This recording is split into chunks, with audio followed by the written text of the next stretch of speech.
Matagal na akong gumagamit ng third-party router. Katunayan, meron akong ginawang video tungkol sa aking third-party router na subok na at personal kong ginagamit. At ito ang ASUS routers. Nagkaroon din ako ng ASUS AC5300 at ASUS AC68U. Tiwala din ako sa brand na ito pagdating sa reliability at magagandang features. Welcome sa Network Enthusiast PH at sa ating video ay babahagi ko sa inyo ang aking experience gamit ang RT AX1800HP ng ASUS. Bago tayo magsimula, ang video na ito ay hindi sponsored at ang mga sasabihin ko dito ay base sa paggamit ko ng router na ito. So nabili ko ito sa PC Express sa halagang 2,550 pesos. Ang balak ko ay gawin itong main router at palitan yung dati kong ASUS AC68U na matagal ko nang ginagamit. At katulad ng sabi ko kanina, meron din akong ginawang video tungkol sa aking ASUS AC68U na makikita rin sa ating channel. Also, Wi-Fi 6 na rin itong AX1800HP kumpara sa AC68U ko na Wi-Fi 5 lamang. Ang kagandahan din sa pagbili ng mga ASUS router ay pwede mong gamitin yung luma mong ASUS router para maging mesh network. Ang kagandahan kasi sa mga mesh network kumpara sa wireless extender o repeater, yung mesh network mas malawak yung coverage. Iisang Wi-Fi name lang yung gagamitin mo sa buong bahay, walang dead spot at higit sa lahat mas reliable din ito. So bali yung gagawin ko ay yung bago kong AX1800HP ang magiging router at yung luma kong ASUS AC68U ang magiging mesh node. Pagdating sa physical feature ay meron itong magaspang na texture kasi yung design niya ay merong maliliit na embossed na linya. Nakalagay din dito yung logo ng ASUS at indication ng pagiging Wi-Fi 6 nito. Sa front side naman, andun yung mga indicator lights nito, kaso maliliit yung mga nakasulat. Pero yung indicator lights niya ay andun yung 5 GHz indicator, 2.4 GHz indicator, LAN indicator, internet status indicator, at power indicator. Sa magkabilang gilid ay meron itong mga vents. Sa likod, dito nakakabit yung 4 na antena.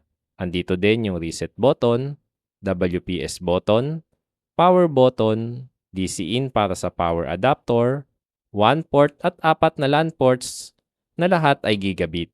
Sa ilalim, andun yung credentials nito sa Wi-Fi at Web UI na may QR code. Andito din yung majority ng vents niya at wall mountable din siya para sa gusto itong i-deploy sa pader.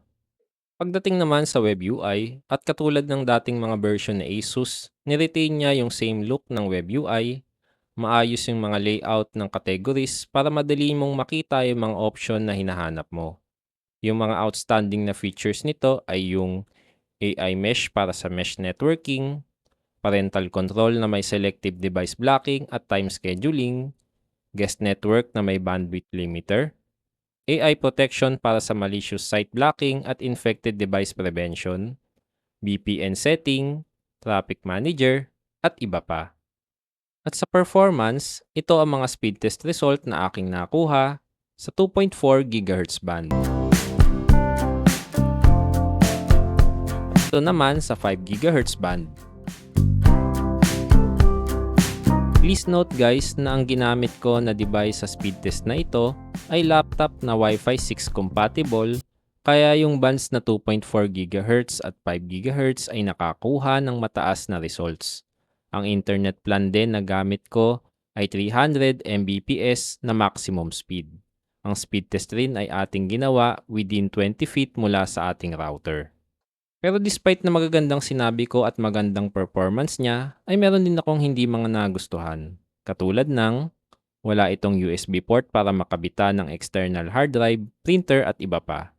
Medyo mainit din pala ito pag kinapa nyo pag matagal nang nakabukas. Pero hindi naman masyadong naapektuhan yung performance niya. Kung hindi kayo sanay sa mid-range to high-end router, ay medyo may katagalan ang boot time nito. Katulad ng sabi ko kanina, maliit yung indicator sa indicator lights nito, kaya di ko alam if anong ilaw yung nag-i-indicate ng status nito unless lalapitan mo talaga ng maigi. In the end of the day, kung sanay ka nang gumamit ng Wi-Fi router ni ASUS ay tsak na magugustuhan mo ito. Okay din ito sa mga bago palang bibili ng ganitong router kasi pwede mo siyang iset up through ASUS Router app.